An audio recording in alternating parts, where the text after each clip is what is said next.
¿Por qué el mundo ha ignorado esto? Se nos dice que Afganistán es un páramo estéril. Eso es una mentira. Este documental trata sobre lo que ellos no quieren que veas. Estamos hablando de lagos tan azules que parecen falsos, fortalezas talladas por Alejandro Magno y un deporte que se juega con un... Bueno,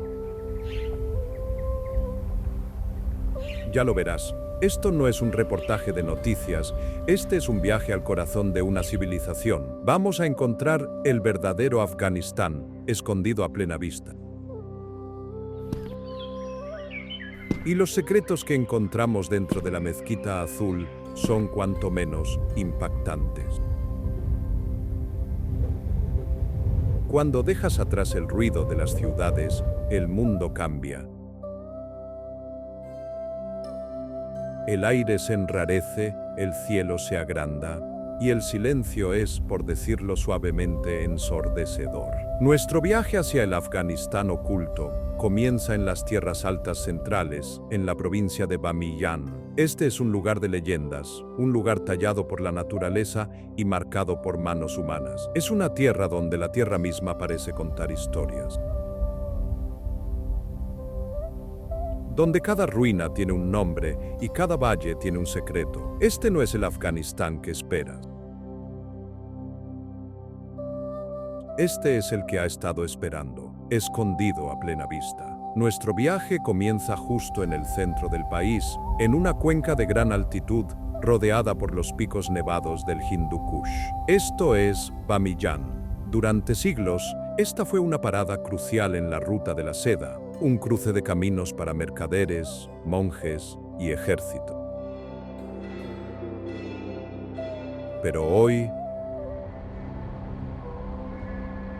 es un lugar de profunda y tranquila belleza. El aire aquí es fino y fresco y el sol es intenso. La primera parada, sin embargo, no parece pertenecer a este planeta. Hemos llegado al Parque Nacional Band-e-Amir y enseguida lo ves. Parece falso.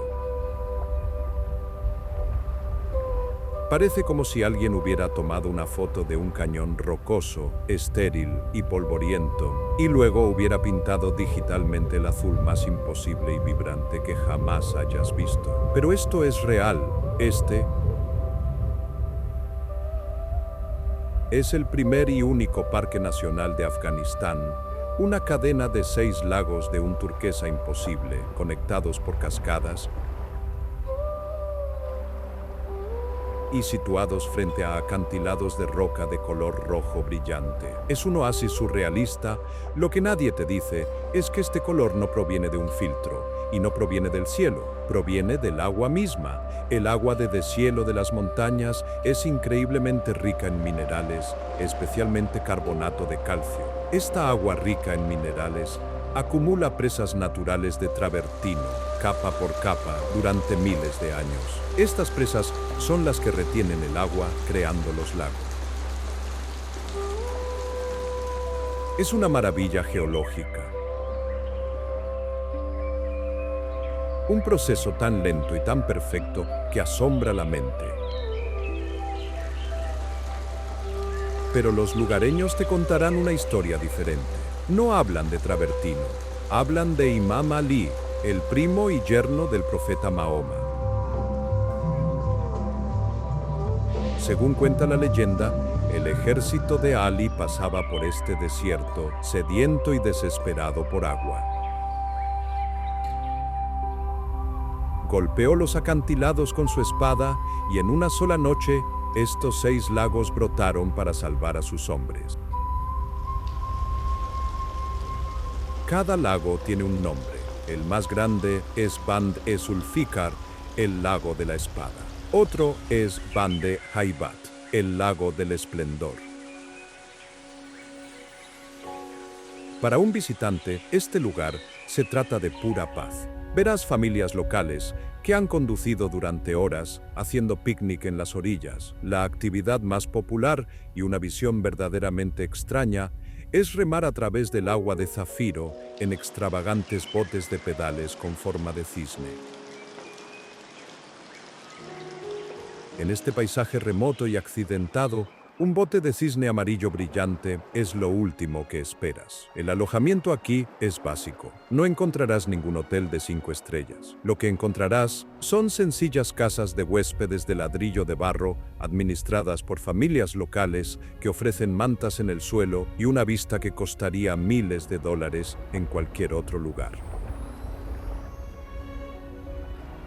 La especialidad local: trucha recién pescada de los lagos, asada a la parrilla sobre una pequeña hoguera en la orilla y sazonada con hierbas de montaña. A medida que el sol se pone, los lagos cambian de zafiro a un esmeralda profundo. Y el silencio solo es interrumpido por el viento. Pero esta paz es nueva. Y es frágil. A solo un corto trayecto en coche, encontramos un tipo diferente de silencio. Uno más pesado, un silencio que habla de una gran pérdida. Estamos en el valle principal de Bamiyan, de pie ante los nichos de los Budas de Bamiyan. Pero los Budas se han ido. Todo lo que queda son dos vacíos enormes y vacíos tallados en el acantilado, como huellas gigantes de un dios perdido. La escala es casi imposible de comprender. Un nicho tiene más de 180 pies de altura, el otro tiene 125 pies. Durante 1500 años, dos de las estatuas de Buda de pie más grandes del mundo vigilaron este valle. Fueron talladas en el siglo VI, cuando este valle era un próspero centro de budismo. Eran iconos de la ruta de la seda. Monjes, mercaderes y peregrinos, desde lugares tan lejanos como China e India, se detenían aquí, maravillándose de su tamaño y su belleza, pintadas en colores brillantes y oro. Sobrevivieron a las hordas de Genghis Khan, pero no pudieron sobrevivir al año 2001. En un acto que conmocionó al mundo, fueron destruidos. El viento ahora resuena en los espacios vacíos. Un sonido bajo y lúgubre. Pero lo que muchos pasan por alto es lo que hay alrededor de los nichos. Todo el acantilado está lleno de más de 1000 cuevas de monje. Al subir a estas cuevas, retrocedes en el tiempo, en el interior, en la fresca oscuridad. Todavía se pueden ver murales desvanecidos en las paredes de yeso, pinturas de seres celestiales, escenas de textos budistas, sus colores, azul lapislázuli, rojo mineral, todavía vibrantes después de siglos. La UNESCO y equipos de todo el mundo están aquí, trabajando para estabilizar los frágiles nichos y catalogar los fragmentos de las estatuas. A veces, en aniversarios especiales, proyectan los Budas de vuelta a sus hogares vacíos con potentes láseres. Es una visión fantasmal, hermosa y desgarradora. Los lugareños susurran que durante las lluvias monzónicas los nichos lloran, ya que el agua se desliza por las cuevas de ojos vacíos. Desde el suelo del valle, nuestros ojos se dirigen hacia arriba. En lo alto, encaramadas como la espina dorsal de un dragón en un acantilado carmesí, se encuentran las ruinas de Share Zahak, más conocida como la Ciudad Roja. Esto no es para los débiles de corazón. La subida es empinada y peligrosa. Una escalada sobre rocas sueltas y salientes estrechos. Aquí no hay barandillas. Tu recompensa es la vista y una sensación de completo aislamiento. Esta ciudad fortaleza de 1500 años de antigüedad custodiaba la entrada oriental al valle de Bamiyan. Sus muros, torres y casas están hechos del mismo ladrillo de barro rojo que los acantilados, lo que la hace casi invisible desde la distancia. Es un camuflaje natural perfecto. Este fue un bastión zoroastriano mucho antes de ser una fortaleza. Pero tuvo un final terrible. En el año 1221 llegaron los ejércitos de Genghis Khan. El asedio fue largo y brutal. La Ciudad Roja resistió, pero como cuenta la leyenda aquí, la fortaleza no fue tomada por la fuerza, fue tomada por traición. Una historia local cuenta que una reina, enojada con su padre, mostró a los mongoles un pasaje secreto de agua hacia la fortaleza. Los mongoles asaltaron las puertas y en su rabia, Genghis Khan, cuyo propio nieto había sido abatido en el asedio, ordenó que no se perdonara a ningún ser vivo.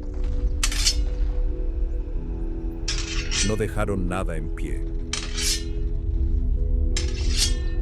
Puedes sentir esa historia en el viento. Las vistas panorámicas del valle son asombrosas, pero hay una pesadez aquí. Los lugareños dicen que los fantasmas de sus defensores todavía custodian las torres azotadas por el viento, sus susurros perdidos en el sonido del viento. Este valle está lleno de lugares así. Lugares con nombres que cuentan sus propias historias. No muy lejos se encuentra otra ruina, Shahre Golgola,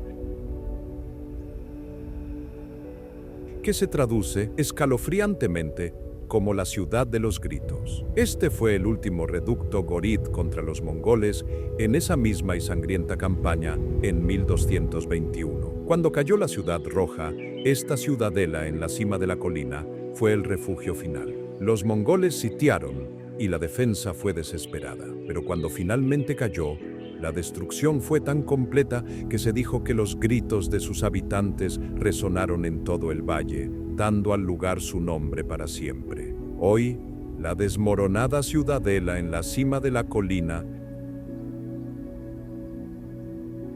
se funde con los picos del Hindu Kush. Es una silueta inquietante y cinematográfica, especialmente al atardecer.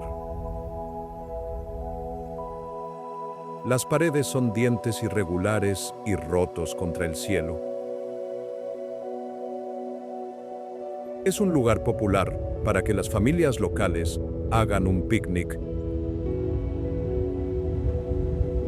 Un contraste extraño y resistente de nueva vida contra un recuerdo antiguo y oscuro. Pero, como tantos lugares en Afganistán, esta ciudad tiene un secreto. Una leyenda local afirma que un túnel escondido conduce desde el tesoro de la ciudadela hasta el valle y a una cueva lejana. Un túnel, dicen, que todavía está lleno de los tesoros budistas enterrados y el oro gorid de los gobernantes de la ciudad. escondidos en los momentos finales antes de la caída. Los cazadores de tesoros han buscado durante siglos. No han encontrado nada, pero la historia persiste. El lugar más extraño de Bamiyan, sin embargo, podría estar a un corto trayecto en coche hacia el oeste. Este es Daria Akdahar, el Valle del Dragón. Esta garganta brumosa contiene lo que se parece exactamente a un dragón. Serpenteando por el valle durante varias millas, hay una formación rocosa masiva y sinuosa que se asemeja precisamente a los huesos petrificados y las escamas de una bestia mítica. El mito es poderoso y todos los niños de Bamiyan lo conocen.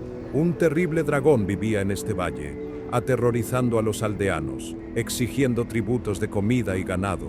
La gente rezó por un héroe. Finalmente, Imam Ali, el mismo héroe de los lagos, vino.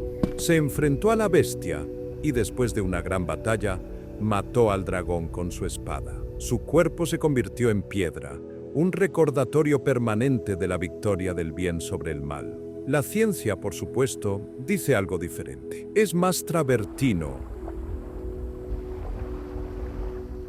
El mismo depósito mineral de los lagos tallado por un río antiguo, pero de pie allí, con nidos de águila posados en las escamas del dragón y flores silvestres que florecen en la niebla, es mucho más fácil creer en el dragón.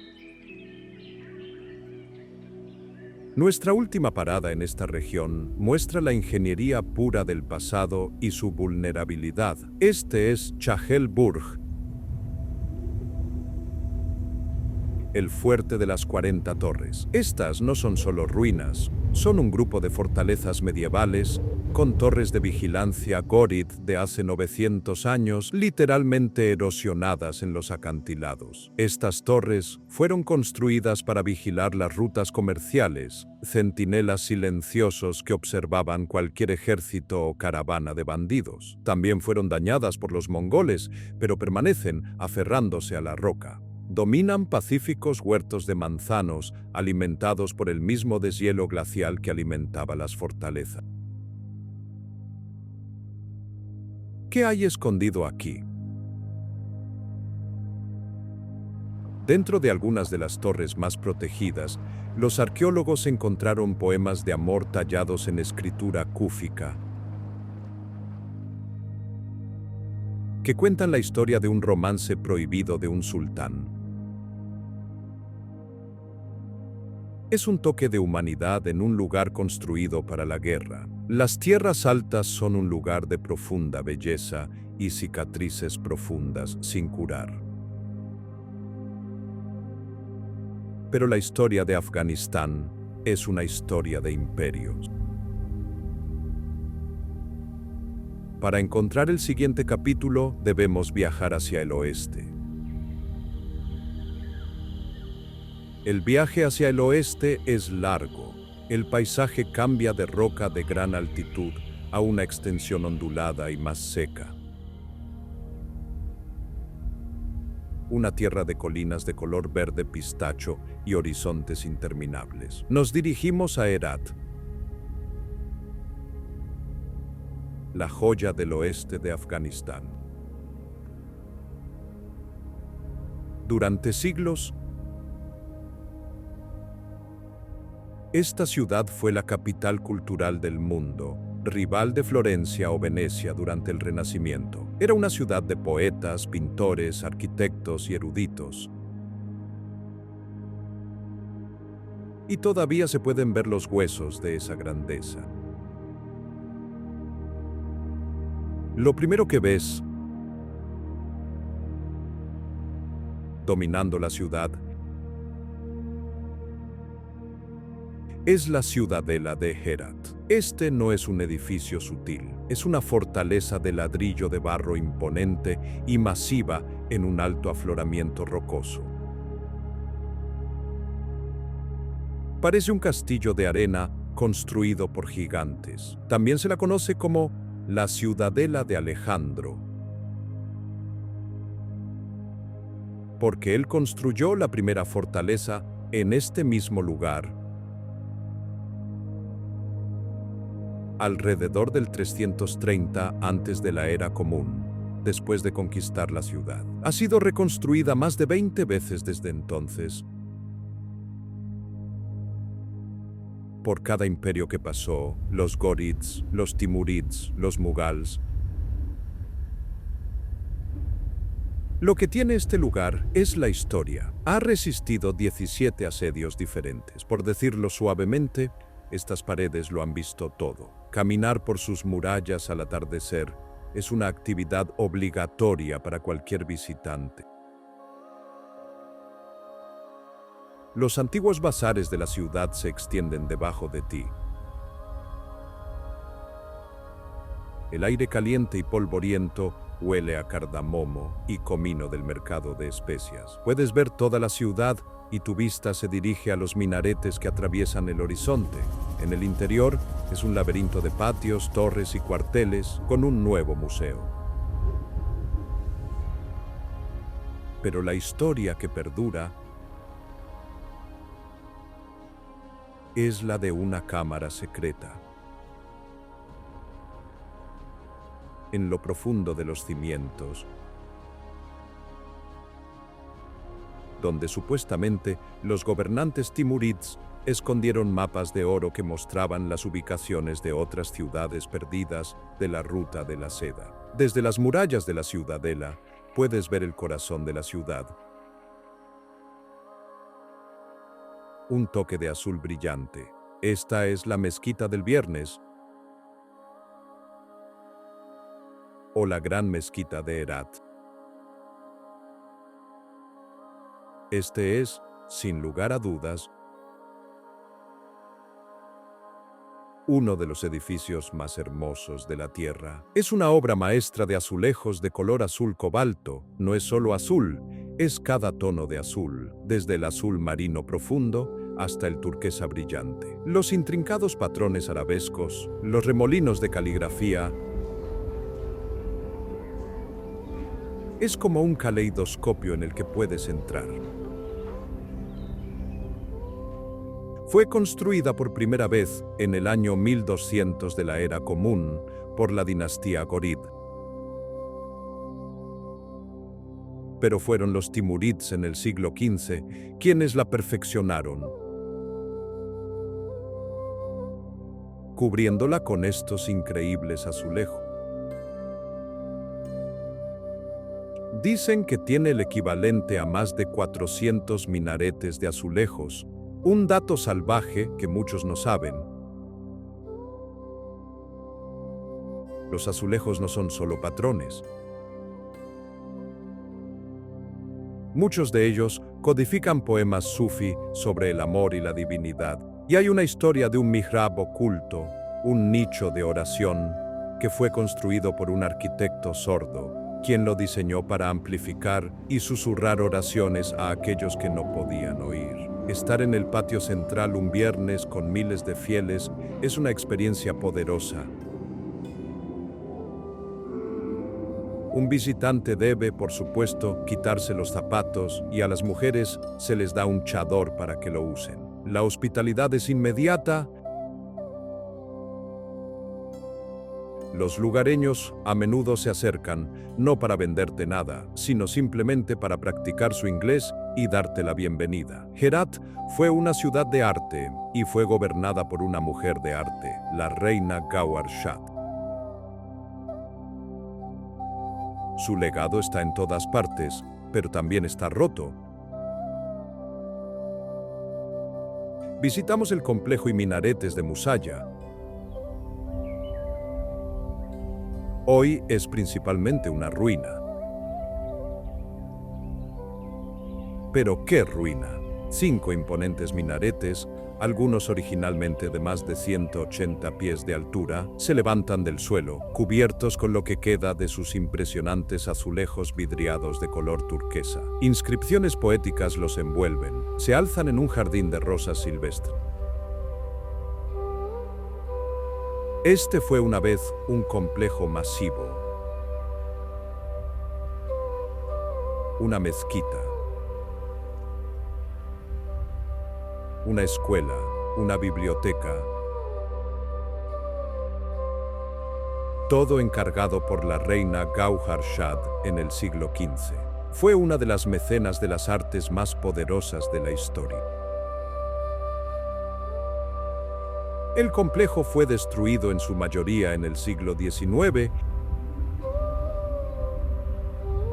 pero los minaretes permanecen. La leyenda local es que el fantasma de la reina todavía deambula por los jardines, financiando a los eruditos en sus sueños. Los lugareños dejan ofrendas de azúcar y nueces en la base de las torres al amanecer. Cerca de allí se encuentra su tumba, el mausoleo de Gawhar Shad. Es una elegante cúpula timurid,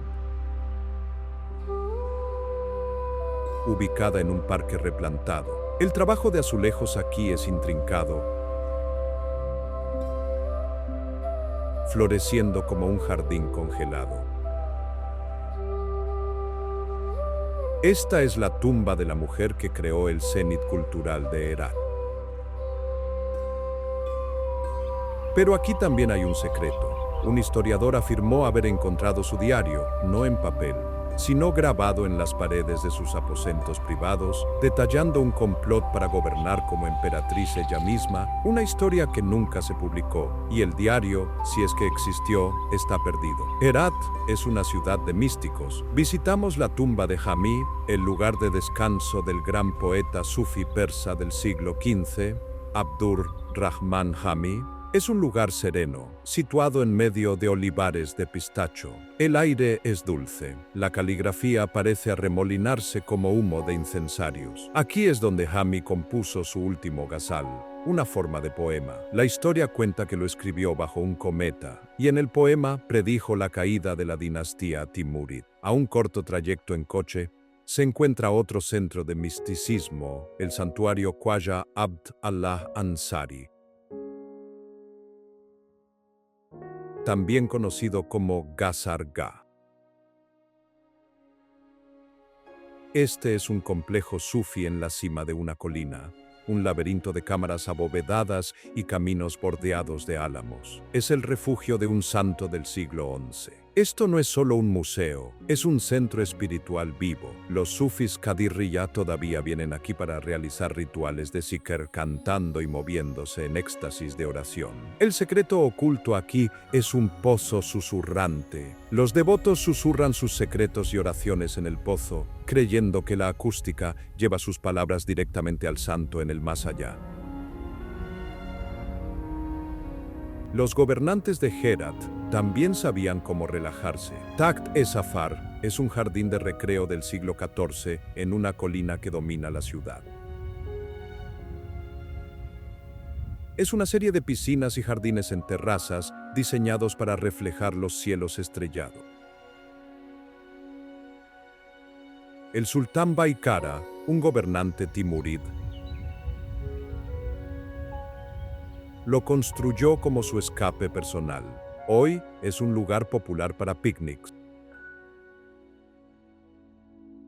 Las familias extienden mantas, beben té y comen dulces. Pero también es un sitio sufi sikh. Un extraño cuento afirma que Baikara organizó aquí un festín de ensueño con el fantasma de Alejandro Magno, quien inspiró sus propias conquistas militares. También encontramos el puente Pule Malan, un impresionante tramo de piedra de 22 arcos que cruza un río de color verde jade. Los sauces se cubren sobre sus lados como velos. Esta proeza de ingeniería del siglo XIX fue un importante punto de cruce para caravanas, pero tiene una historia de fantasmas. Los lugareños afirman que el puente tiembla en lunas llenas. Y si escuchas de cerca, puedes oír el ruido de los cascos de comerciantes fantasmas cruzando en la noche. Pero el sitio más misterioso de todo el oeste de Afganistán no está en Herat. Está a cientos de millas de distancia en la remota provincia de Gor. Para llegar allí, necesitas un vehículo 4x4 serio, un guía local y mucha paciencia. El viaje es parte del destino. Estamos buscando el minarete de Jam y entonces lo ves. En medio de la nada, en el fondo de un profundo valle fluvial donde convergen dos ríos, una única torre se dispara hacia el cielo. Mide 213 pies de altura. Es una torre de ladrillo en espiral, intrincada, cubierta con escritura cúfica y azulejos turquesa horneada por el sol. Construido en el siglo XII por el Imperio Ghorid, este sitio del Patrimonio Mundial de la UNESCO es el segundo minarete antiguo más alto del mundo. Pero, ¿por qué está aquí? No hay ninguna ciudad a su alrededor, nada, solo montañas y ríos. Algunos creen que marca el sitio de la capital perdida de los Ghorid, Firuzkoh. Otros dicen que fue construido sobre la ciudad perdida del profeta Jonás. El aislamiento es el objetivo. Es una declaración de poder y fe en una tierra completamente salvaje.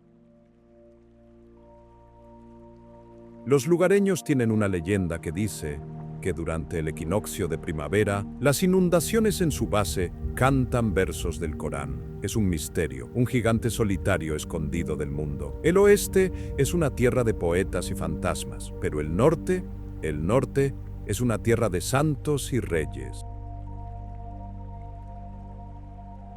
Viajamos al norte, a las llanuras polvorientas y planas que limitan con Asia Central. Esta región es el corazón histórico de Afganistán, un lugar de peregrinación y poder.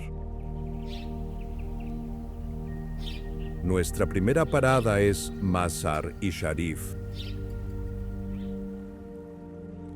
Y no puedes perderte su pieza central. La Mezquita Azul, o el santuario de Hazrat Ali, es impresionante. Es un complejo masivo de cúpulas y minaretes de color azul zafiro que brillan bajo la intensa luz solar del norte. El trabajo de azulejos es tan brillante que casi duele a la vista. Y luego están las palomas, miles y miles de palomas blancas. Revolotean alrededor del santuario como nieve viva y los lugareños las alimentan constantemente. Este es uno de los sitios de peregrinación más importantes del país. Se cree que es la tumba de Ali, el cuarto califa del Islam. El edificio actual es del siglo XV, pero aquí está el problema, y es grande. La mayor parte del mundo cree que Ali está enterrado en Najaf, Irak, pero los afganos están seguros de que está aquí. El factor asombro son las palomas. La creencia local es que cualquier paloma que aterrice en el santuario, sin importar su color original, se volverá de color blanco puro en un plazo de 40 días. Y aquí hay otro hecho. Los lugareños juran que las palomas nunca, jamás, defecan dentro del complejo del santuario. Lo ven como una señal de protección divina.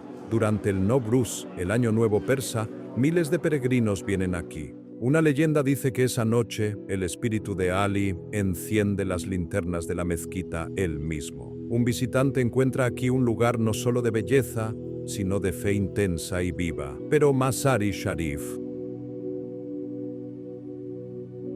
por muy importante que sea, es la ciudad nueva. La ciudad antigua está cerca y es un lugar que reescribirá tu comprensión de la historia. Estamos en Balkh, Hoy es un pueblo polvoriento, pero en el mundo antiguo esta era la madre de las ciudades. Estamos de pie en las ruinas de Balkh. Estamos rodeados por 7,5 millas de muros antiguos y desmoronados de ladrillo de barro. Estos muros rodean lo que una vez fue una de las ciudades más grandes de la Tierra. Este lugar tiene más de 5,000 años. Algunos dicen que este es el lugar de nacimiento de Zoroastro, el profeta de una de las primeras religiones monoteístas del mundo. Todavía se pueden ver los restos de los altares de fuego zoroastrianos en la ciudadela, rodeados de modernos campos de algodón. Alejandro Magno vivió aquí y se casó con su esposa, Roxana, cerca. Marco Polo caminó por estas calles y describió sus palacios y castillos de mármol. Fue un centro de budismo, zoroastrismo e islam. Pero en 1221, Gengis Khan llegó e hizo lo que mejor sabía hacer. Lo arrasó. La destrucción fue tan total que la ciudad nunca se recuperó. Caminando por las ruinas, sientes el peso de esos miles de años. Hay un cuento de una bóveda oculta debajo de la ciudadela, donde supuestamente Alejandro dejó un pergamino incombustible que contenía los secretos del mundo. Incluso en las ruinas hay belleza. Encontramos la Mezquita Verde, una pequeña reliquia de cúpula verde en medio de un bazar en ruinas. Es una sobreviviente del siglo XV,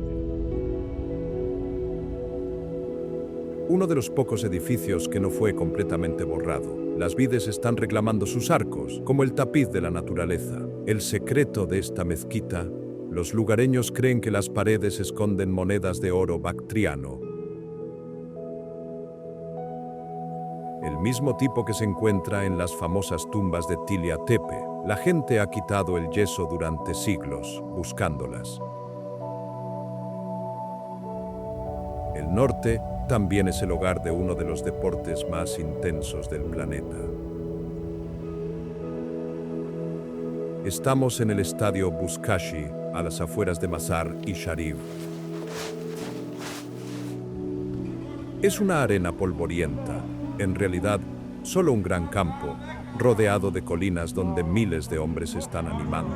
Abajo es el caos. Esto es Buzkashi, el deporte nacional. Se traduce como tiro de cabra. Es como el polo, pero la pelota es... bueno, es el cuerpo de una cabra o un ternero. Y las reglas son... no hay muchas. Equipos de hombres a caballo, llamados chapandazán, luchan por esta carcasa, tratando de arrastrarla a través de una línea de meta. Es rápido, es duro y es increíble de ver. Los jinetes son leyendas. Los caballos son asombrosos, entrenados para morder y patear. Lo que muchos pasan por alto es que esto no es solo un juego, es una tradición de 1000 años nacida de las disputas tribales. Los jinetes te dirán que hay una maldición de 1000 años sobre los perdedores. Una creencia que añade un filo desesperado al juego. Para un visitante, es una muestra cruda, poderosa y a veces impactante de habilidad y tradición. Nuestra última parada en el norte es algo verdaderamente extraño, en la provincia vecina de Samangan. Se llama Takhti Rostam, o el trono de Rostam. Este no es un edificio. Es un monasterio budista, excavado en la roca sólida de una cresta, como un loto de piedra. Es del siglo II, del Imperio Kushan. Es como las famosas cuevas de Ajanta en la India, pero en Afganistán. Bajas escaleras de piedra hacia una estupa circular. Una cámara rodeada por un muro alto, todo de una sola pieza de piedra. Alrededor hay cuevas, las celdas de meditación para los monjes. El secreto oculto aquí es el sonido. Los monjes tallaron túneles de viento en la roca. Cuando sopla el viento, las celdas se llenan de un zumbido bajo y eterno. Era una ayuda para la meditación. Incluso hoy, de pie en la oscuridad, puedes oírlo. Esta tierra de fe antigua es un cruce de caminos, pero para encontrar las partes más vírgenes tienes que subir, muy arriba. Nos dirigimos al este y nos dirigimos al norte. Hacia las montañas, las verdaderas montañas. El Hindu Kush, el Pamir, el Karakoram. Este es uno de los terrenos más remotos e inaccesibles de la Tierra. Primero, el corredor de Wakhan. Este es uno de los lugares más extraños del mapa.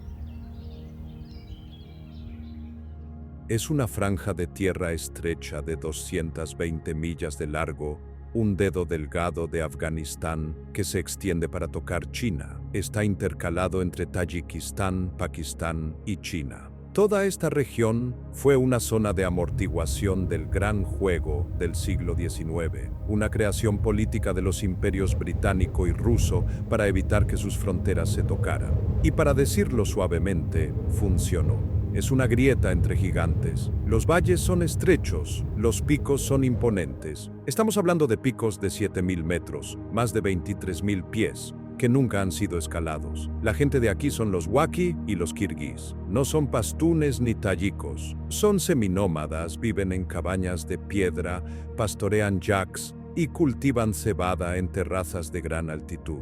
La vida aquí es dura. Los inviernos son brutales. Pero la belleza está en otro nivel. Esta es la tierra del leopardo de las nieves. Estas montañas están llenas de ellos. Los lugareños tienen un cuento que dice que los soldados de Alejandro Magno se perdieron aquí y la gente waki son sus descendientes directos. Hay rumores de ciudades de hielo eterno. Ciudades enteras congeladas dentro de glaciares, custodiadas por estos picos no escalados. Desde el alto y árido Wakhan, descendemos a lo que se siente como otro continente. Esta es la provincia de Nuristán. Nuristán significa tierra de la luz, pero antes de 1896 se llamaba Kafiristán, la tierra de los infieles. Esta es una tierra de gargantas exuberantes, verdes y sin caminos. Los valles son tan empinados que dicen que el sol solo llega al fondo durante unas pocas horas al día. La gente de aquí es diferente. Tienen sus propios idiomas, sus propias costumbres. Afirman ser descendientes de indo-griegos. Practicaron su propia religión pagana preislámica, adorando a los dioses del trueno y a los espíritus de la naturaleza. Hasta que fueron convertidos por la fuerza en la década de 1890. Las casas aquí son increíbles. Son casas de madera tallada, aferradas a los lados de los acantilados, decoradas con intrincados patrones. Toda la región está cubierta de bosques de nogales y cedros. ¿Cuál es la historia desconocida? Los lugareños te dirán que cuando ocurrió la conversión masiva, los últimos paganos no destruyeron sus ídolos, los escondieron en lo profundo de cuevas, en lo alto de las montañas. Y dicen que a veces, en las viejas canciones, la gente todavía invoca los nombres de los antiguos dioses del trueno. Finalmente, visitamos un valle que es famoso por razones muy diferentes. El Valle de Panjshir. Este valle largo y estrecho es una herida esmeralda en las montañas. Un río caudaloso lo atraviesa y los campos son verdes con trigo y maíz. Los nogales dan sombra para los picnics. Este valle es, por decirlo menos, famoso. Fue el corazón de la resistencia contra los soviéticos y más tarde contra los talibanes. Su geografía lo convierte en una fortaleza natural, pero no es solo una fortaleza, también es un cofre del tesoro. El Valle de Panjshir es el hogar de algunas de las mejores esmeraldas del mundo. Los mineros cavan túneles profundos y peligrosos en las montañas, buscando las piedras verdes. El valle está dominado por la memoria de un hombre, Ahmad Shah Massoud, el león de Panjshir. Su rostro está en todas partes. El secreto aquí es que los excursionistas y los lugareños que caminan por los altos pasos de montaña juran que su fantasma los guía, ayudándolos a encontrar cuevas de resistencia ocultas y caminos seguros a través del traicionero terreno. No lejos de Panjshir, mientras nos dirigimos hacia la capital, pasamos por la garganta de Mahmud Tarsi. Este es un espectacular abismo de acantilado y río. Una curva de serpiente de una carretera con puentes arqueados. Es una importante arteria comercial, pero se siente antigua. La niebla se cierne en las curvas. La leyenda aquí es que Mahmud de Ghazni, un poderoso sultán, domó a un demonio de río que vivía en esta garganta. Talló la garganta con su espada, haciéndola transitable para eruditos y especias. Hemos visto lo remoto, lo antiguo y lo salvaje. Ahora nos dirigimos al corazón de la nación moderna, Kabul. Kabul, el nombre en sí está cargado. Es una ciudad de millones, un lugar extenso, polvoriento, ruidoso y vibrante. Es una ciudad de muros de explosiones y atascos de tráfico, pero también es una ciudad de jardines, patios escondidos y un espíritu inquebrantable. Solo tienes que saber dónde buscar. Comenzamos en un lugar de paz, los jardines de Babur. Este es un paraíso mughal en terrazas, un jardín amurallado construido en el siglo XVI por el emperador Babur, el fundador del imperio mughal. Es un clásico Chahar Bagh, o jardín de 4 partes, con canales de agua, fuentes y tumbas de mármol. En una ciudad tan caótica como Kabul,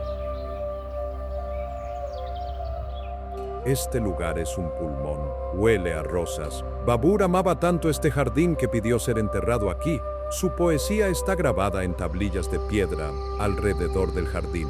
La historia cuenta que el deseo de muerte de Babur era de manantiales eternos.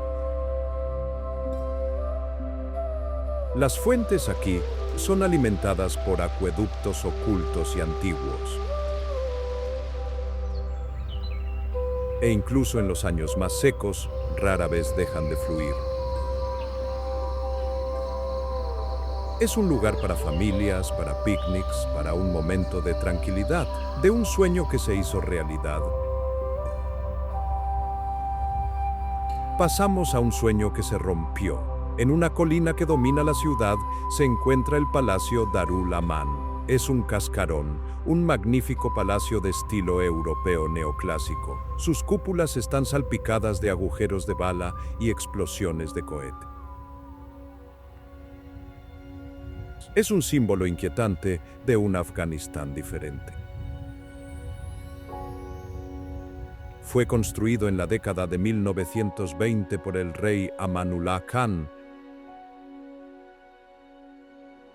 Fue un modernizador, un reformador Se suponía que este palacio sería la pieza central de su nueva y moderna capital de estilo europeo. Pero sus reformas fueron demasiado rápidas. Fue derrocado en 1929. El palacio nunca fue realmente terminado y se convirtió en un objetivo en todos los conflictos desde entonces. ¿Qué hay escondido aquí?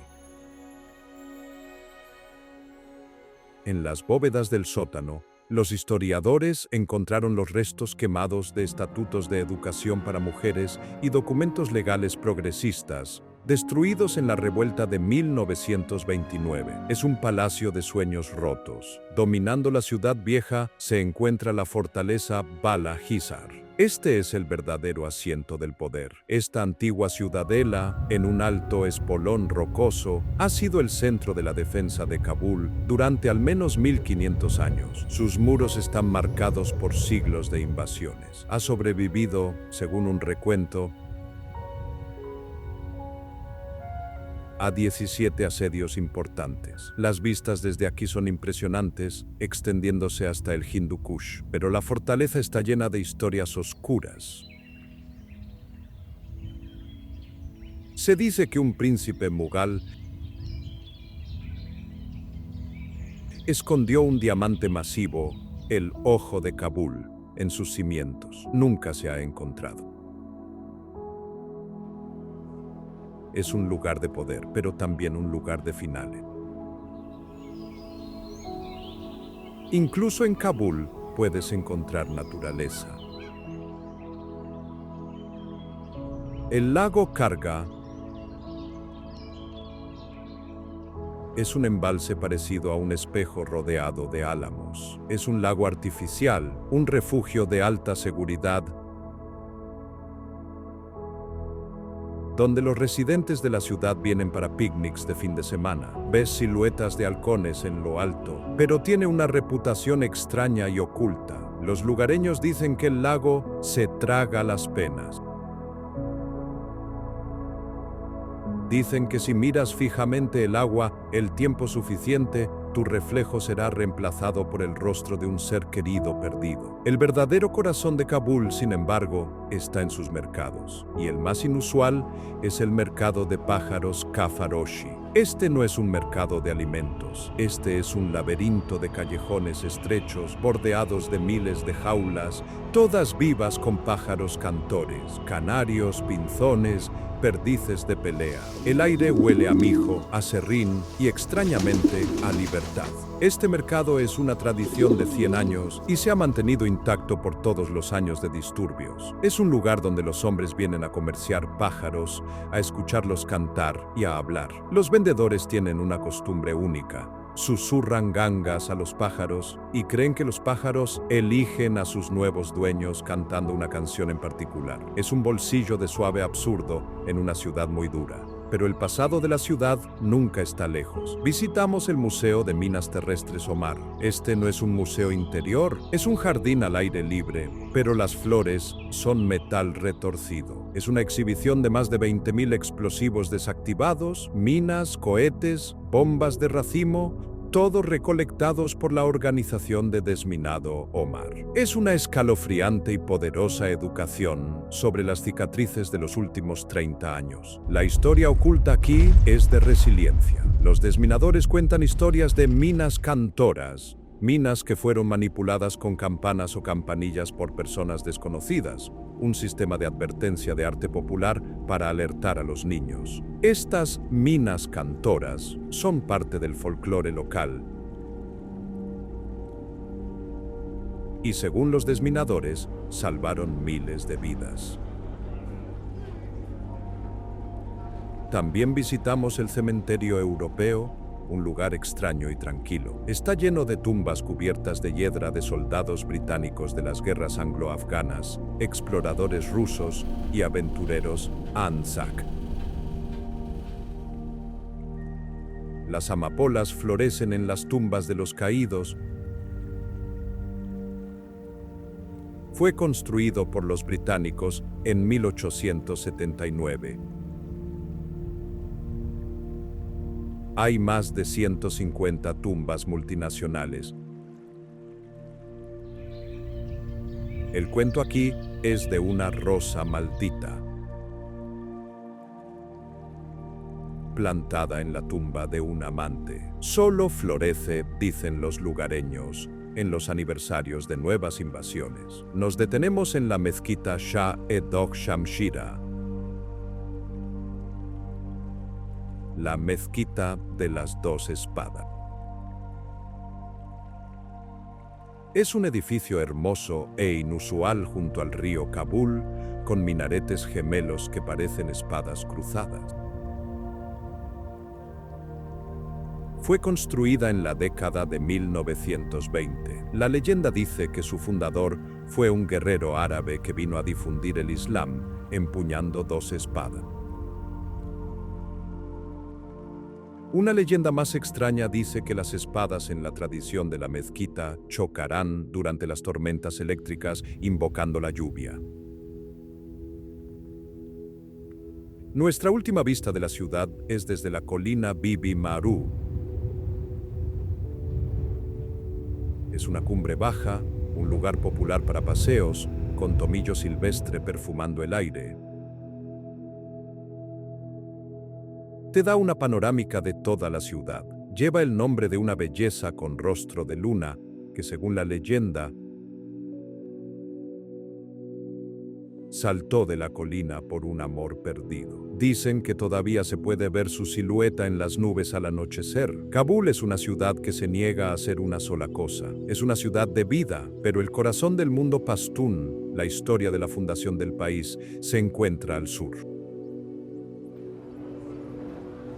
Viajamos al sur, al desierto, a las tierras áridas y cálidas de Kandahar y Ghazni. Este es el lugar de nacimiento del Afganistán moderno, el corazón de la cultura pastún. Es un lugar de profunda convicción religiosa y antiguas tradiciones. Nuestro destino es Kandahar, la segunda ciudad más grande, y en Kandahar hay un lugar que es más sagrado que cualquier otro, el Santuario del Manto. Esta venerada mezquita es, para decirlo simplemente, el centro espiritual de la nación. Alberga una de las reliquias más sagradas del Islam. Un manto que se cree que perteneció al mismísimo profeta Mahoma.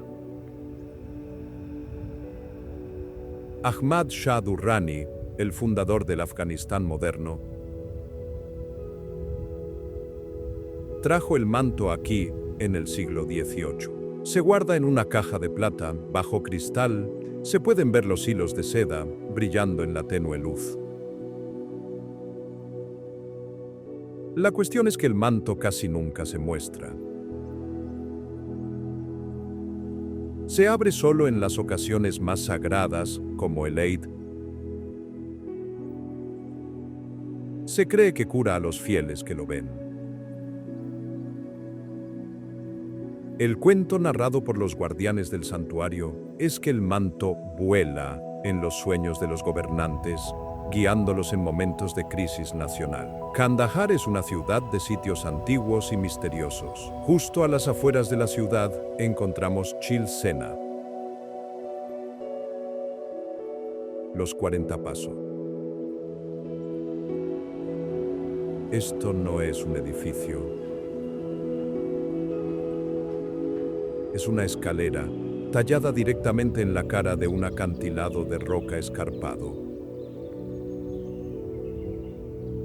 40 escalones empinados que conducen a una pequeña cámara. Este sitio es preislámico. Probablemente fue un sitio ritual zoroastriano, un lugar para adorar al sol. El viento aúlla a través de los antiguos surcos, pero la superstición local es lo que resulta fascinante. Dicen que los escalones cuentan tus pecados. A medida que subes, se supone que debes confesar tus fechorías. Dicen que si escuchas, puedes oír los ecos de miles de confesiones en el viento. La estructura más grandiosa de Kandahar para la oración es la mezquita Eid Gah. Este es un vasto campo de oración al aire libre, con un arco masivo de ladrillo de barro de 80 pies de altura. Es el más grande del sur. Durante los festivales,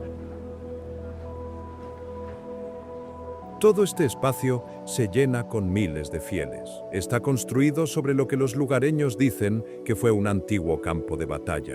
La leyenda aquí es que cuando se llevan a cabo las oraciones, silencian los ecos de disturbios distantes. Al igual que todo Afganistán, Kandahar tiene sus santos sufí. Visitamos el santuario Baba Wali, la tumba de un santo del siglo XVIII. Es un hermoso lugar a orillas del río Arghandab,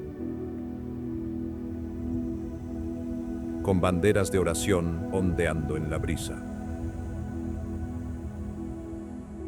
El sonido de las canciones devocionales se propaga con el viento. Pero este santuario tiene un ritual muy inusual. Un ritual rodante para los deseos. Si tienes un deseo profundo, te vendan los ojos, te dan vueltas, y luego debes rodar por una pequeña colina. Si ruedas en línea recta, tu deseo será concedido. Si te desvías, debes intentarlo de nuevo. Es una extraña y poderosa muestra de fe. Desde Kandahar, viajamos al norte a otra capital histórica, Ghazni.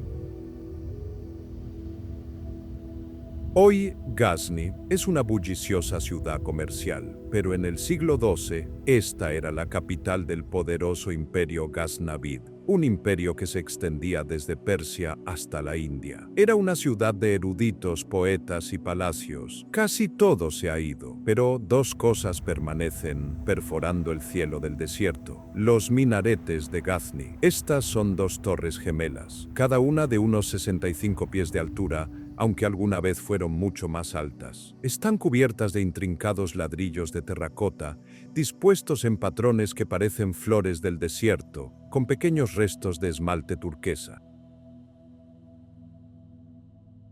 Estas torres son todo lo que queda de una magnífica mezquita construida por los sultanes Ghaznavid. Son supervivientes solitarias de la Edad de Oro de la Ruta de la Seda. La leyenda local es que los minaretes no están en silencio. Dicen que en las noches ventosas llaman a los poetas perdidos de la era de Mahmud con el sonido de carillones de viento que se colgaron allí hace siglos. El sur es una tierra de fe y polvo, pero nuestro viaje no ha terminado. Quedan algunas últimas joyas escondidas a plena vista. Nuestro viaje para encontrar el Afganistán oculto nos ha llevado desde los picos más altos hasta las ciudades más antiguas. Nos quedan dos paradas, lugares que capturan la sorprendente belleza y la increíble historia de esta tierra. Viajamos a Jalalabad, en el este. Aquí encontramos los jardines Nimla. Este es otro paraíso Mughal, un Chahar Bagh o jardín dividido en 4, con piscinas reflectantes y fuentes. Fue diseñado en 1610 por el emperador Jehangir. En primavera, el aire es denso con el aroma de las flores de naranjo. Es un ejemplo perfecto del diseño de jardines Mughal, una visión del paraíso en la tierra, pero tiene una historia caprichosa. Este fue supuestamente el lugar favorito del emperador Jehangir para hacer picnics en alfombra voladora. Por supuesto, las alfombras en realidad no volaban, eran simplemente alfombra. Pero la leyenda se mantuvo, y este jardín se hizo conocido como un lugar que inspiraba sueños aéreos e historias fantásticas. Nuestra última parada nos lleva de vuelta a Kabul, pero no es una ruina, ni un jardín, ni una mezquita, es una casa particular. Este es el Museo Sultani. Ahmad Shah Sultani Fue un comerciante, un amante del arte y un coleccionista. En 2004 abrió este museo privado en una galería en su jardín, y lo que coleccionó es asombroso.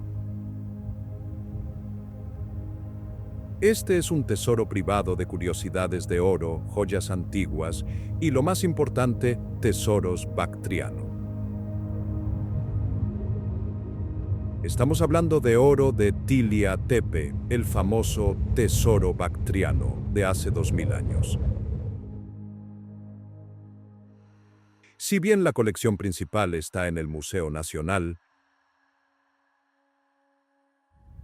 Sultani adquirió sus propias piezas a lo largo de las décadas. Brillan como estrellas en sus vitrinas, pero el objeto más fascinante es uno pequeño. Es una moneda susurrante de 2000 años de antigüedad de Tilla Tepe. No está hecha de oro, sino de una aleación extraña. Los guías del museo te contarán un secreto. Si giras la moneda y haces una pregunta, la forma en que se tambalea y cae te dirá tu fortuna. Es una pequeña pieza de magia, un vínculo directo con el pasado antiguo, multicultural e increíblemente rico de esta tierra. Desde los lagos turquesa de Bane Amir hasta esta pequeña moneda susurrante, hemos visto un Afganistán que el mundo rara vez vislumbra. Un país de profunda belleza natural, de asombrosa profundidad histórica y de un espíritu humano inquebrantable. Los titulares contarán una historia, pero el verdadero Afganistán, el que está oculto al mundo, cuenta miles de otras.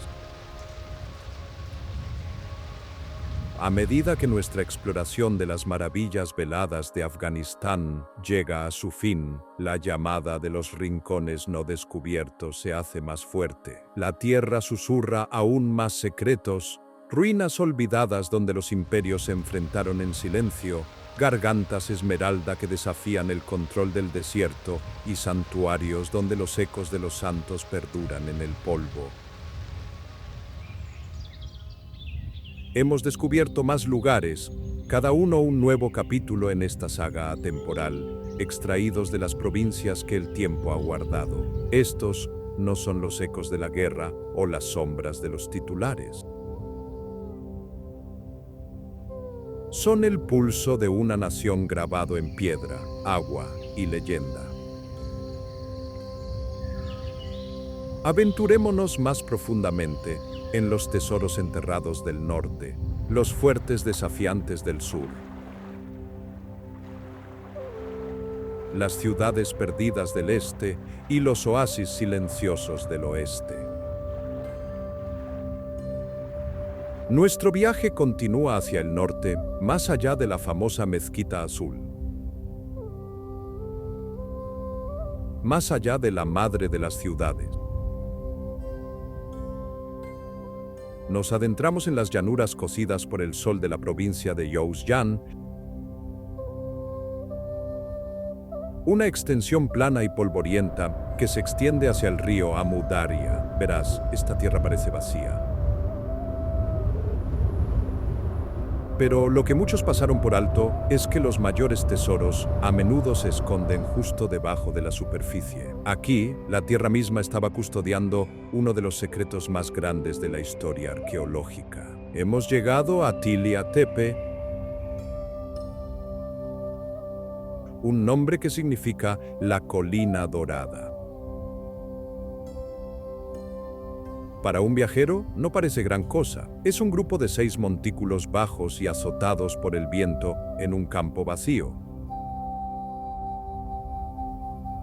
Podrías, para decirlo suavemente, pasar de largo. Los pastores con sus rebaños son los únicos visitantes. Pero en el año 1978, un equipo de arqueólogos excavó estos montículos. Y lo que encontraron cambia todo lo que crees saber sobre esta tierra. No encontraron una tumba, encontraron un tesoro. Estas 6 tumbas, que datan del siglo I antes de la era común, eran los lugares de entierro de nómadas de la era Kushan. Eran casi con certeza de la realeza. Y fueron enterrados con su oro. Estamos hablando de más de 20.000 artefactos de oro individuales, no solo monedas. Estamos hablando de intrincadas coronas enjolladas tejidas con lapislázuli. Estamos hablando de vainas para espadas, incrustadas con turquesa y granates. Cinturones de oro, collares de oro, estatuas de oro de reinas a caballo. Este fue el tesoro bactriano. Un tesoro que rivaliza con el de Tutankamón. Pero lo que nadie te dice es la leyenda local. Estos no son solo montículos, están malditos. Los lugareños cuentan una historia más oscura. Dicen que estos no eran reyes, sino 6 hechiceras nómadas que negociaron con Jinn, poderosos espíritus del desierto, por poder e inmortalidad. Su oro, dice la historia, está maldito. Quemará las manos de cualquiera indigno que lo toque. Hoy no hay un gran museo en el sitio, no hay cuerdas de terciopelo, solo hay el viento, el polvo y los montículos bajos. Los pastores que han pastoreado sus rebaños aquí durante generaciones jurarán que las arenas cambian por la noche. Afirman que en luna llena se puede ver el brillo de las espadas enterradas que desaparecen al amanecer. De pie aquí, con el río Amu Daria, el antiguo Oxus, murmurando en la distancia, sientes la emoción de tocar el borde de la historia. Esta parte del mundo fue un crisol. Y el imperio Kushan estaba en su centro. Viajamos al este, a la provincia de Baghlán, para encontrar prueba. Encaramado en un alto espolón rocoso, como un altar olvidado a los dioses de un imperio, se encuentra Surk Kotal. Este es un complejo de templos Kushan masivo, construido en el siglo II de la Era Común. Es una enorme plataforma de piedra escalonada, más grande que un campo de fútbol, con grandes escaleras que conducen ahora al cielo. Pero hace 2000 años, esta plataforma sostenía un enorme templo de fuego. Este era un lugar donde las llamas zoroastrianas bailaban en el viento. Pero aquí está el factor asombro. Justo al lado del templo de fuego, también encontraron estupas y estatuas budistas. Esta fue una maravilla sincrética, un lugar donde diferentes credos coexistieron en la ruta de la seda. Fue un verdadero crisol. Las escaleras están talladas con figuras de águilas con cabeza de león o grifos que conducen a plintos vacíos. Estos plintos una vez sostuvieron estatuas colosales de los reyes Kushan,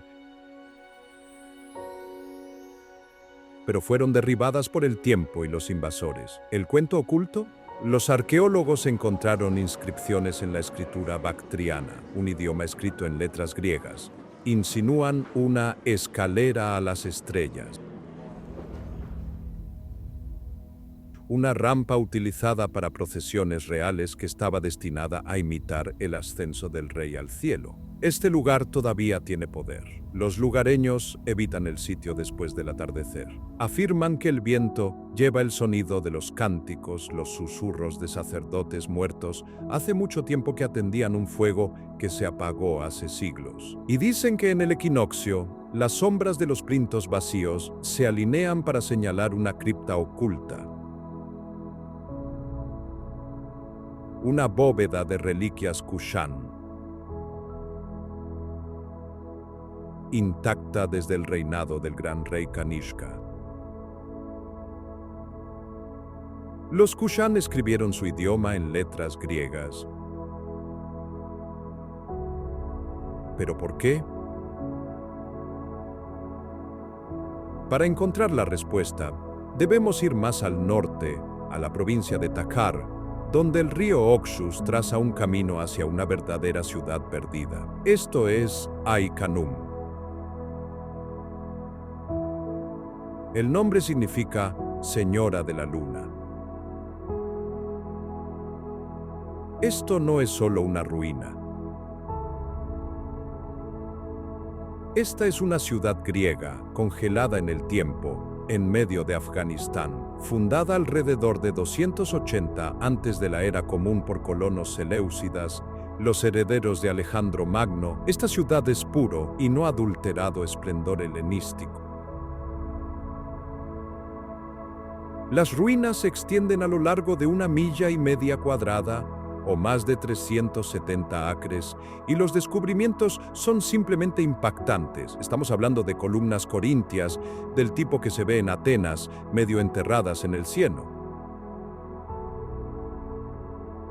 Encontraron un gimnasio con anillos de lucha grabados en mármol. Encontraron un arsenal con tablillas grabadas en griego. El propio Alejandro Magno pasó el invierno cerca de aquí y sus ingenieros trazaron esta cuadrícula de la ciudad. La sombra de Alejandro perdura en cada esquina, pero la leyenda que une este lugar es local. Es la historia de la Señora de la Luna, una diosa lunar que fue la consorte de un rey bactriano. Cuando él la traicionó, ella maldijo a la ciudad para que se hundiera en el río y fuera olvidada. Y así fue. Se perdió en la historia hasta que las inundaciones en la década de 1960 la revelaron una vez más. Vagar por su palestra, su plaza principal, al anochecer, es una experiencia irreal. Casi esperas ver hombres en togas. Casi puedes oír el choque fantasma de los escudos de los hoplitas. Un recordatorio de que aquí es donde Oriente se encontró con Occidente. No solo en la conquista, sino en la colonización silenciosa durante cientos de años. La influencia griega se desvaneció, pero la ruta de la seda solo se hizo más fuerte. Viajamos al sur, a la provincia de Kunduz. Aquí encontramos Rabat Sanji, un caravasar timurid del siglo XV. Un caravasar era, para decirlo suavemente, un hotel fortificado para la ruta de la seda. Y este es una belleza. Es una cápsula del tiempo. Una magnífica entrada abovedada de cúpula turquesa se arquea sobre un vasto patio. En el interior,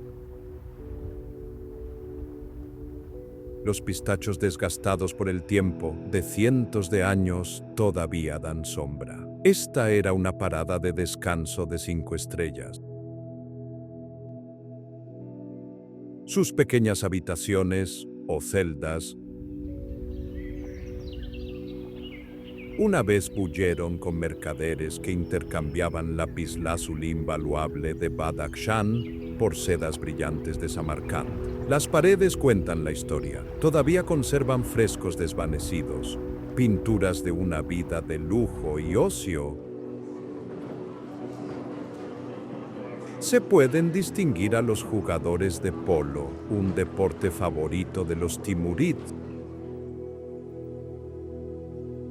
Se pueden ver derviches danzantes girando en oración extática, pero el verdadero enigma de Rabat Sangi es la cámara de eco. Es una sala abovedada, una obra maestra de la arquitectura timurid. La acústica es perfecta. Un susurro de una esquina viaja por las paredes y se puede escuchar con perfecta claridad en la esquina opuesta. Los lugareños dicen que fue diseñado por un astuto acústico timurid para que el gobernante pudiera escuchar a escondidas a espías y comerciantes. Hoy, los lugareños se reúnen aquí para lecturas de poesía. Creen que los ecos llevan sus versos al más allá, donde el gran rey astrónomo Ulugh Beg mismo juzga su rima. No muy lejos, en la misma provincia, encontramos un marcado contraste. La mezquita Haji Pillada se erige como un humilde centinela de la fe.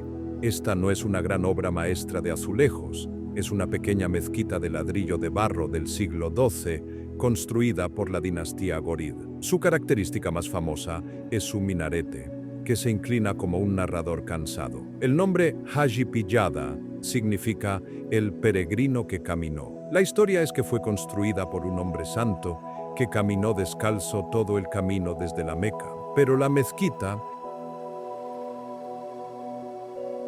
tiene dos secretos: el mihrab, el nicho de oración, está incrustado con simples guijarros de río. Los lugareños te dirán que bajo la luz de la luna llena, estos guijarros brillan débilmente. Dicen que son minerales del río Kunduz que capturan la luz de las estrellas.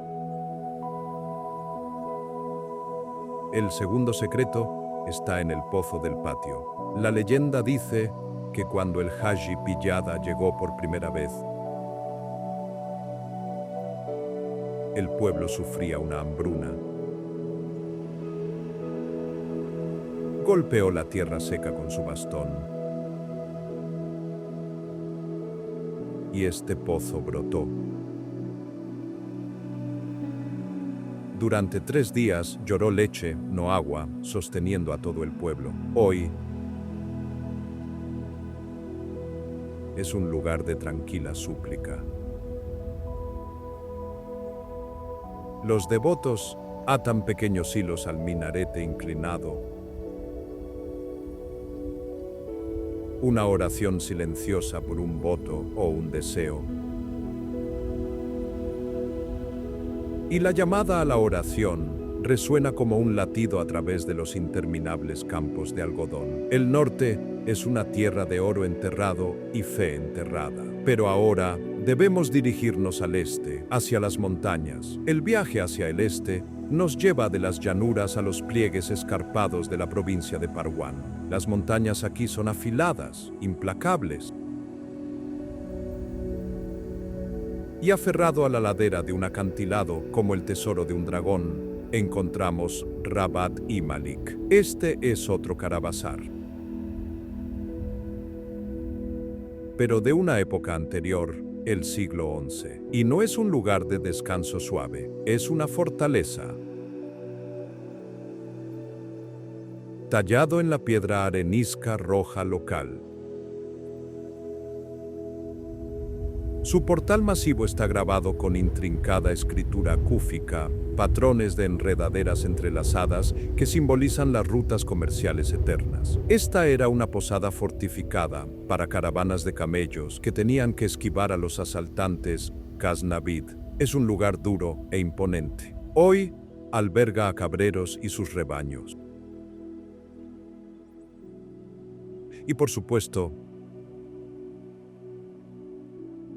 tienen una historia. Cuentan la historia de Malik, el hombre que la construyó.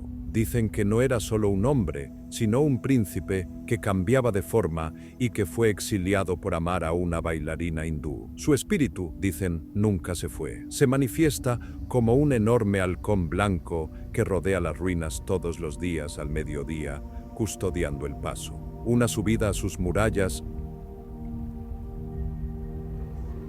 te ofrece una asombrosa vista del valle de Gorband. Y dentro, en la sala principal, está la Sala del Trono. Aquí, un asiento de piedra está incrustado en la pared.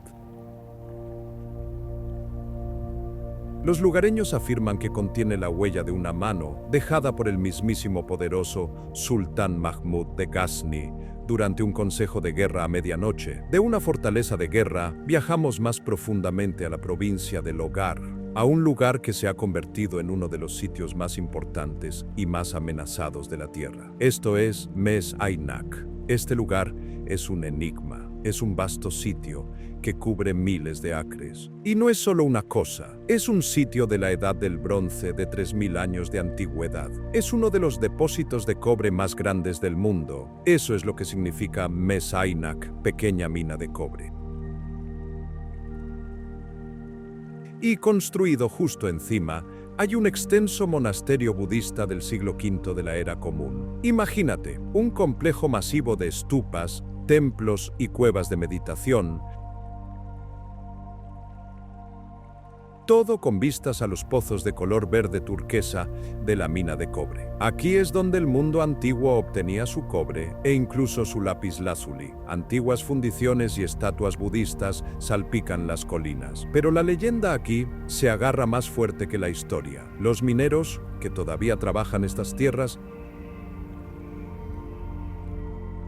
hablan de la madre del cobre, una diosa prearia que dicen dio a luz el mineral de sus propias venas para armar a los antiguos héroes contra los demonios. Dicen que los mineros que cavan demasiado profundo, con demasiada codicia, despiertan su ira. Los derrumbes que ocurren, dicen, no son accidentes, son el sonido de sus sollozos. Este frágil mosaico ahora está protegido por la UNESCO. Las excavaciones se han pausado y comenzado una carrera contra el tiempo. Las estupas permanecen, susurrando sobre los monjes Kushan que vivieron aquí. Y se dice que esos monjes grabaron profecías en la roca, prediciendo la caída de los imperios y el descubrimiento del tesoro bajo sus pies.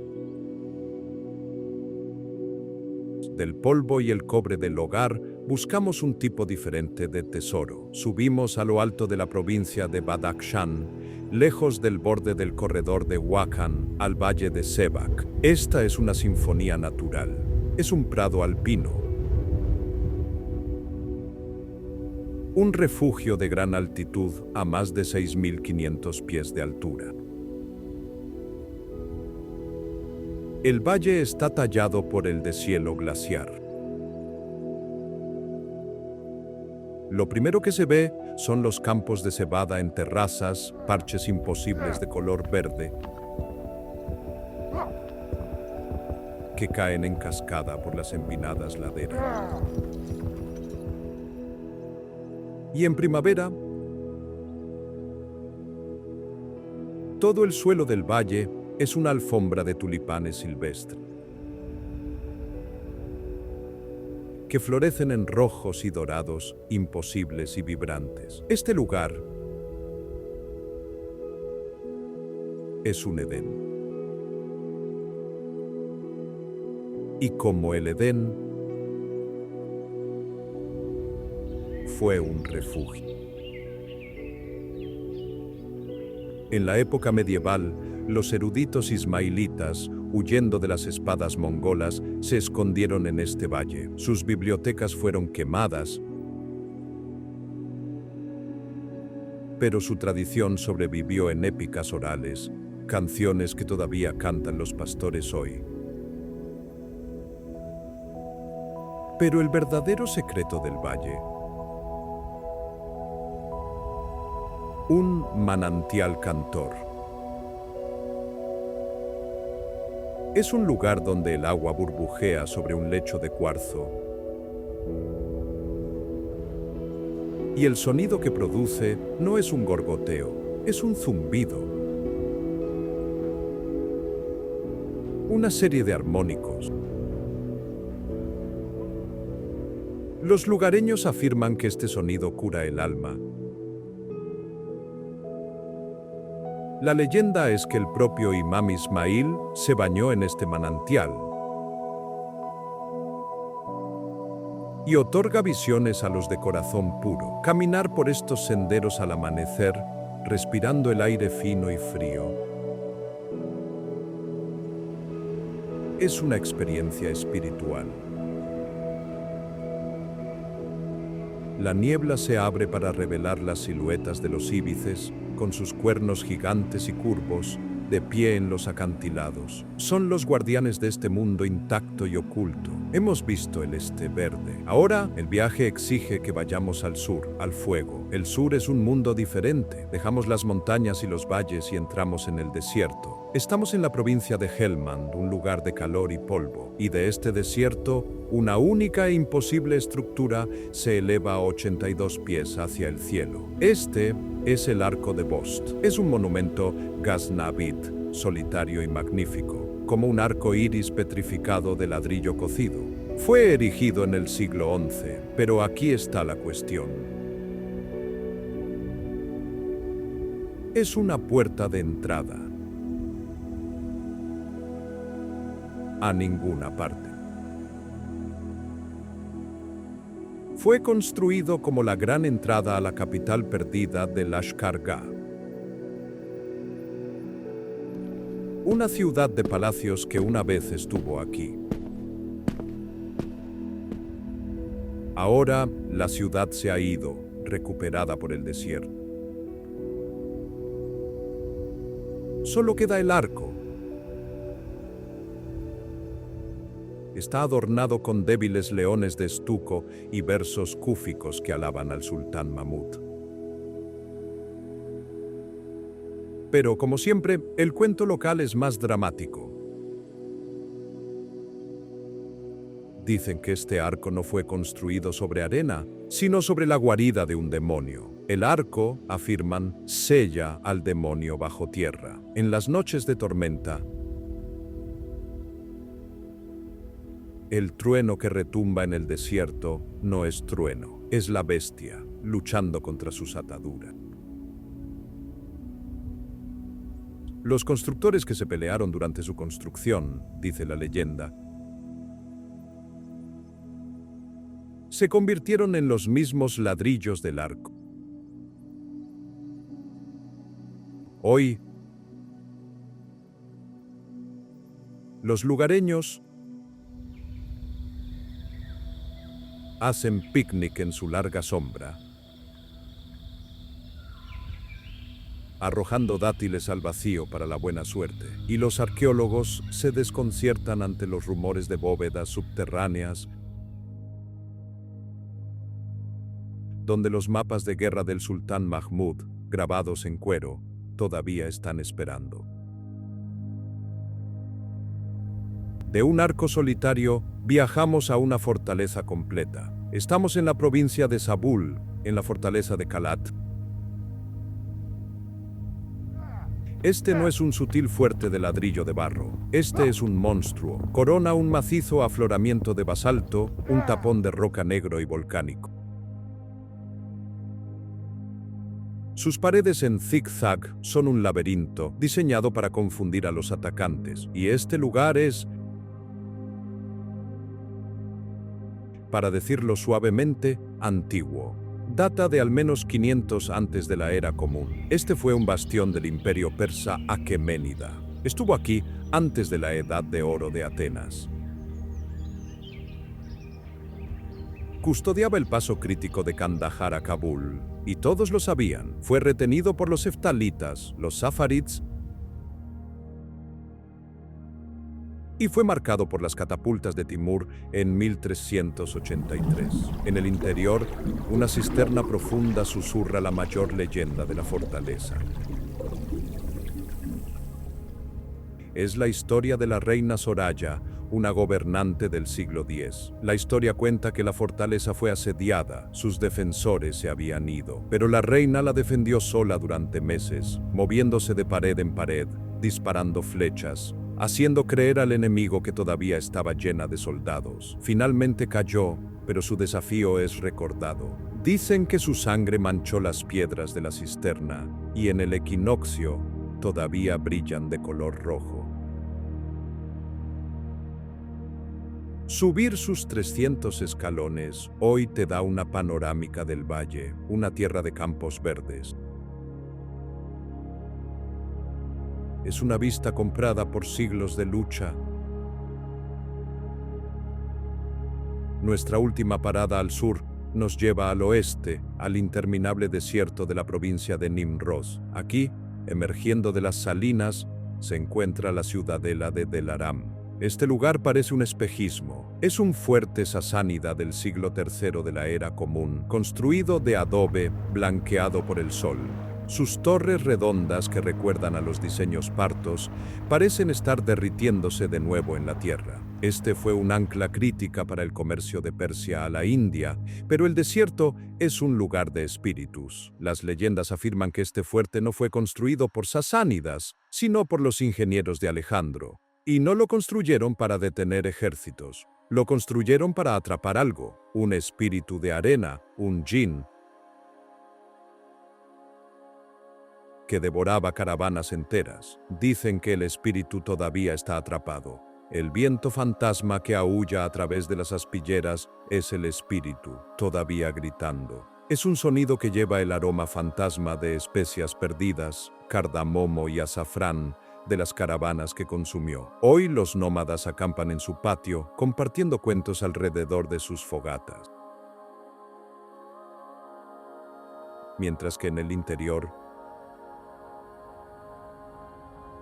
la última luz del día cae sobre frescos descoloridos de caballos alados, descoloridos pero aún feroces. El desierto guarda bien sus secretos,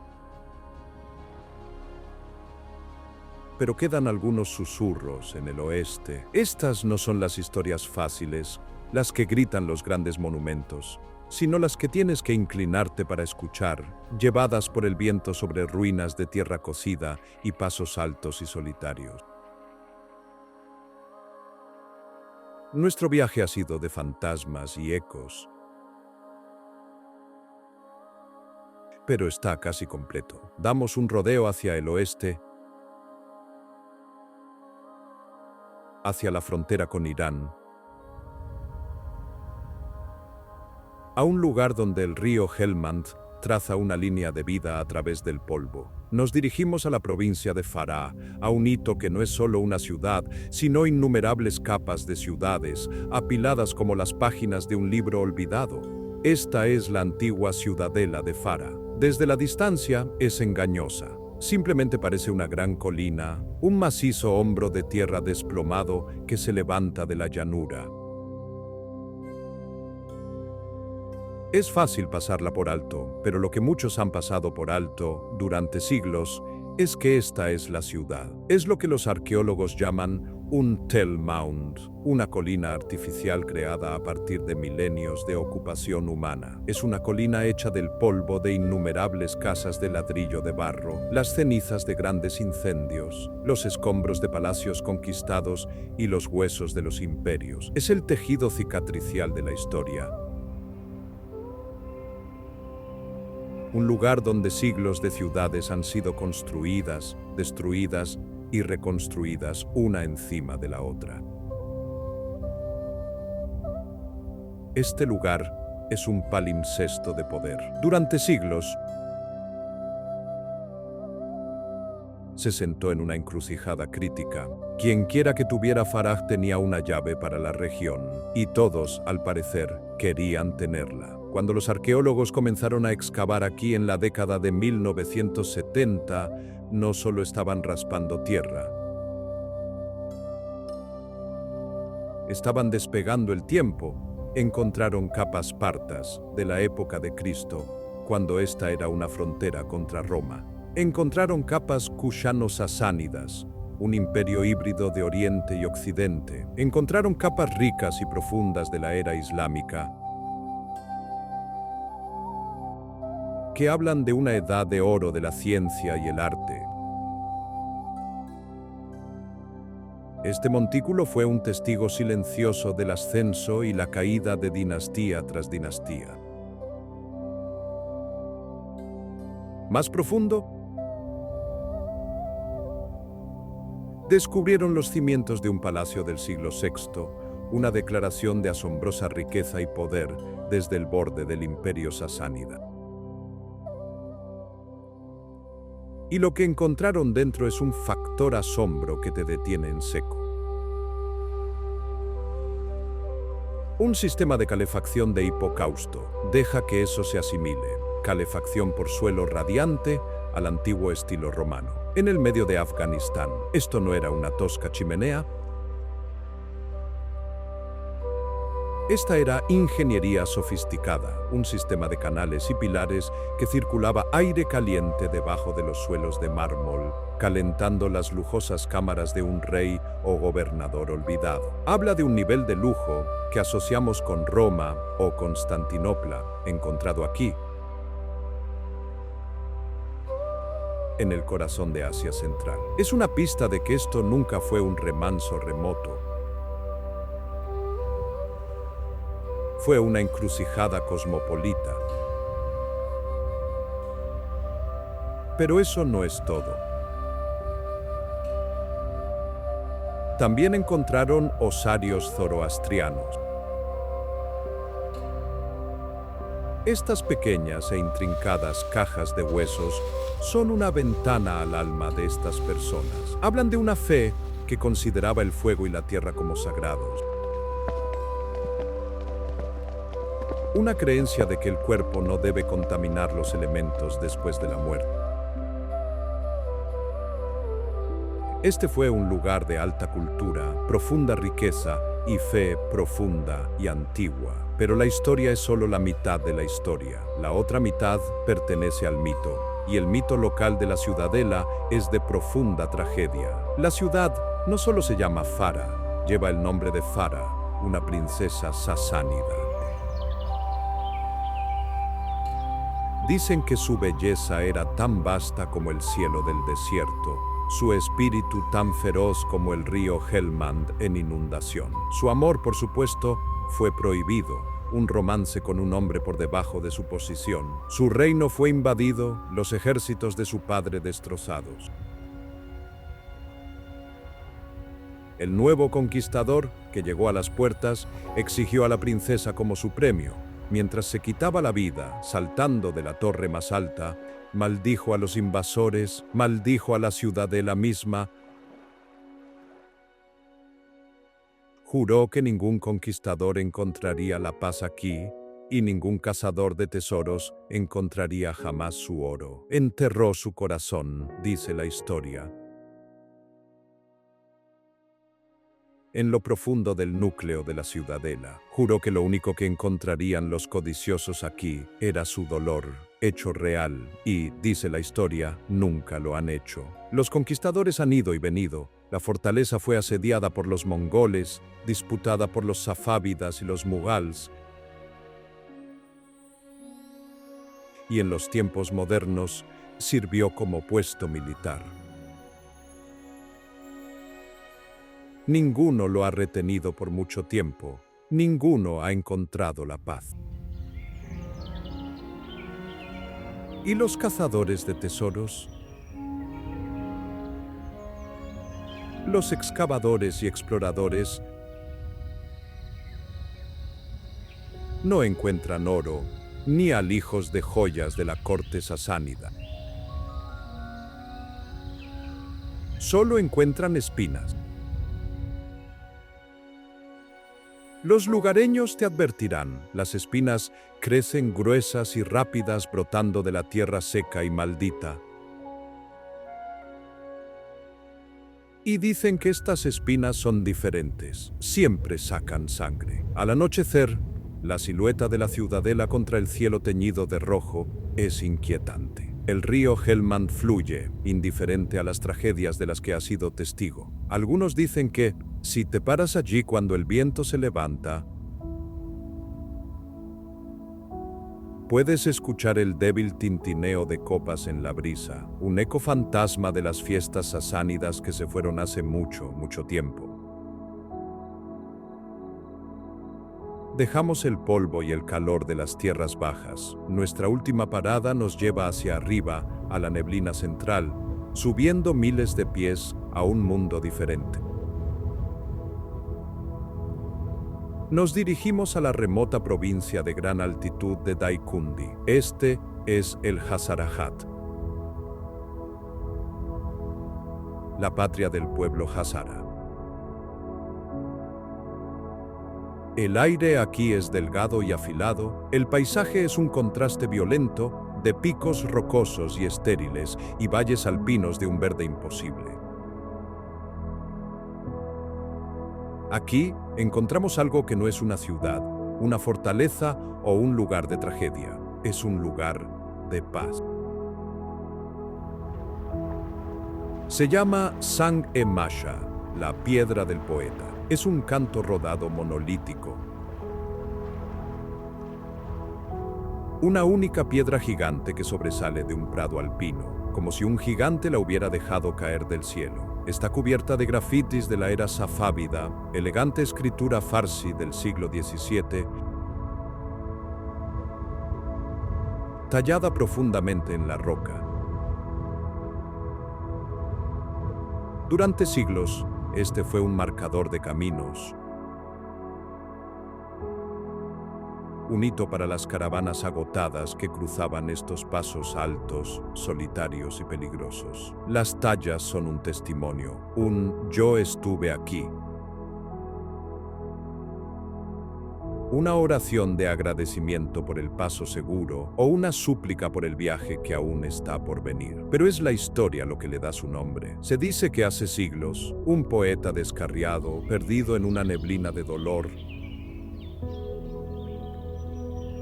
tal vez por un amor perdido o una fortuna perdida, tropezó con esta piedra. Estaba derrotado, vaciado por su propio dolor. Se sentó bajo su larga sombra y mientras lo hacía, mientras miraba las silenciosas y majestuosas montañas, encontró una nueva claridad. La piedra no le dio respuestas, le dio perspectiva. Era tan grande, tan permanente, que hacía que su propio sufrimiento se sintiera pequeño y temporal. Pasó una semana allí, componiendo odas, no a su dolor, sino a la sabiduría, a la belleza de las montañas y a la fuerza de encontrar la quietud. La piedra, dicen los lugareños, es especial, está viva. Dicen que suda un rocío claro, incluso en los días más secos y soleados. Este rocío, afirman, es la respuesta de la piedra a la claridad del poeta. Es la esencia de la montaña. Y cura una mente cansada y un corazón apesadumbrado. Cerca, lagos alpinos alimentados por glaciares reflejan los minaretes de roca que atraviesan el cielo. Es un lugar de paz frágil e impresionante. El silencio no es el silencio vacío de las ruinas, sino el silencio pleno y rico de la naturaleza. Aquí no encontrarás fantasmas de princesas trágicas.